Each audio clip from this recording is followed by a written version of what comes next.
Welcome back to Inside Politics. Our guest today, Lieutenant Governor Randy McNally. We're talking about the upcoming 111th Tennessee General Assembly, which starts in January. There's been a lot of conversation. The governor's beginning to put his new cabinet and staff together. What are your general thoughts about the staff and the cabinet he's put together so far? I think he's got a very professional staff and cabinet, and there are people that we can work with. There are people that have experience, and I think it'll work out well. His legislative team is also one of the key ones that was announced about a week ago. Are you familiar with most of those folks? Have you worked with several of them before? You think you'll have a good relationship with them? We will. We will. The greater among equals in all cabinets is the finance commissioner, that's Stuart McWhorter. Do you know Stuart at all? Have you had a relationship with him in the past? I know him, but not a close relationship. There's been some controversy already. The Tennessee Star, the conservative arm of the Republican Party in the state, has put out an article within the last week or so that basically says the appointments so far have been an avalanche of rhinos, Republicans in name only, and it's Haslam 2.0. Do you find that a little harsh so far? What are your thoughts about his appointments on the ideological scale? I find it a little premature because those appointments, of course, they're going to answer to Governor Lee, and he'll set the tone of the agenda, and they'll simply carry it out.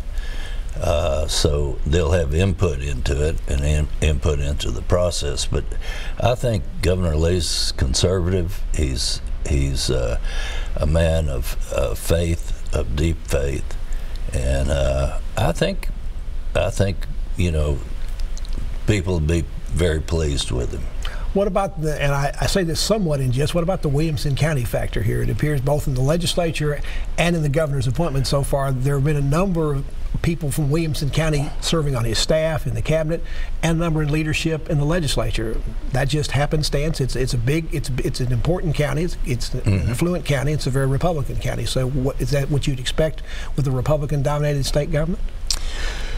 I think if you look at the committee appointments, the chairman and other officers in the committee, on the Senate and the House, you'll see that they're reflective more of the entire state.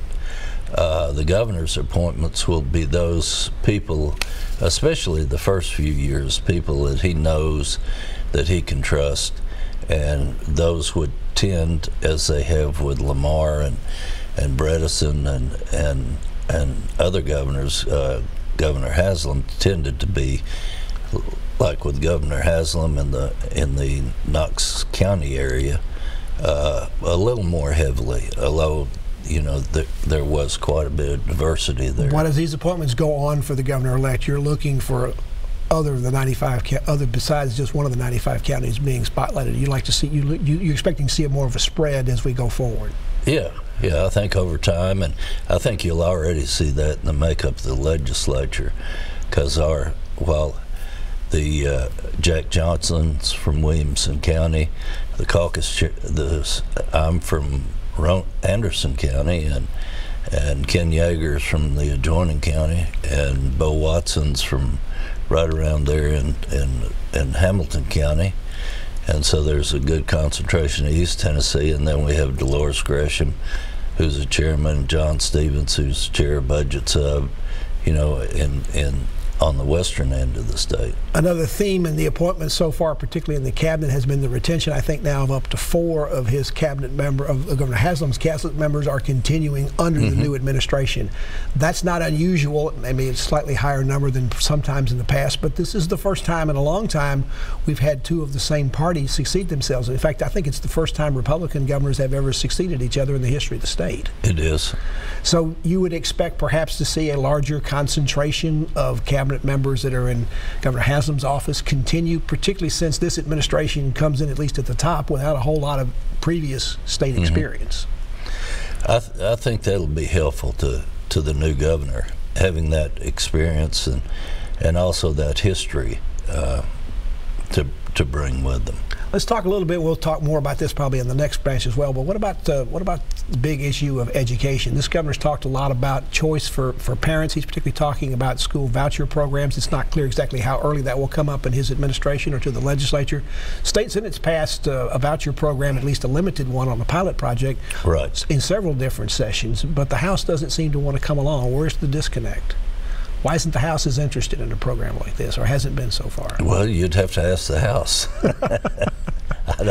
I don't know the answer to that, but I know that you're correct. It has passed the Senate a couple of times, and it was limited to the poorest performing schools, where those students wouldn't be saddled with having to go to a school that was not producing good outcomes. Would the Senate be inclined to also support a broader one that may perhaps reaches out more across the state than just focused primarily, because of the failing school system situation right now, at least the way the system's set up, it would be primarily in Memphis and Nashville? Mm-hmm. Would the Senate be inclined to want to pass a broader one as well, or is it pretty well going to keep it? No, not initially. I think we need to, to start small and see how it works. And the biggest need is where you live in an area where you have to send your child to a failing school, and you should have a choice.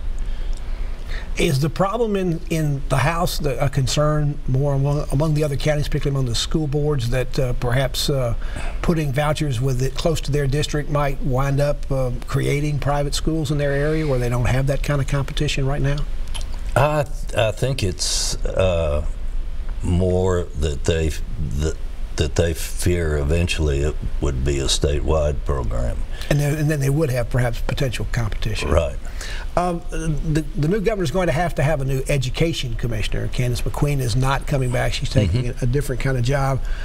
Is the first issue for whoever the new education commissioner is what to do with 10 Ready, and what should the new commissioner do with 10 Ready? It's had a lot of problems. I think that'll be the first thing on her agenda.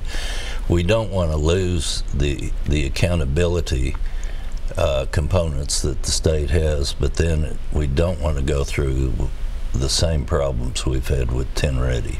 Lieutenant Governor Randy McNally is our guest on Inside Politics. Back to continue our conversation with him after this break.